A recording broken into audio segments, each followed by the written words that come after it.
Where are the safest countries to live in the world?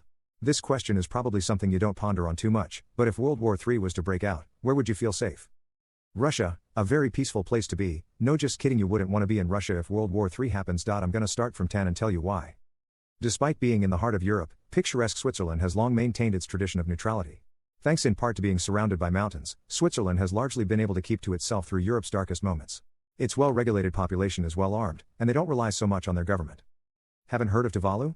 I don't think you're alone in that, but if a war broke out, it would bypass this island nation where the 10,000 inhabitants can live in a self-sustainable fashion if need be. Tuvalu is situated halfway between Australia and Hawaii. It has more concerns about the effects of climate change and the possibility of rising sea levels than a war.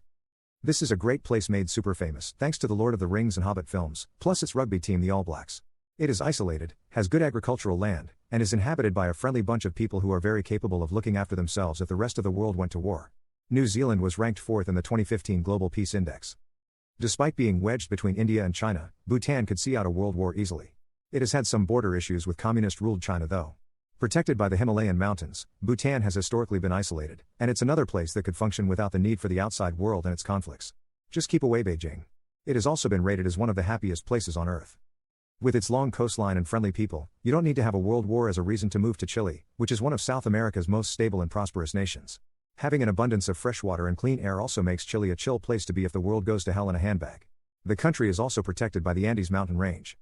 As the name suggests, Iceland is cold, but it is inhabited by peace-loving Nords who are no threat to anyone. Subsequently, it has no standing army. The country has a population of 350,000 and is considered one of the most developed nations in the world. Iceland also runs entirely on renewable energy. While Denmark wouldn't fare so well in a world war, its autonomous territory known as Greenland would probably survive. Despite its name, Greenland is 80% ice. The population is just over 50,000 people, and sadly, the nation's suicide rate is very high, but at least with them being between the North Atlantic and Arctic Oceans, they're so out of the way that a world war would probably pass them by, making Greenland one of the safest countries. Well, is there any chance there will be a World War III? There are 3 flashpoints that could make it possible. 1. Russia versus NATO. 2. China versus Japan, the US, and their allies. And 3. The Middle East.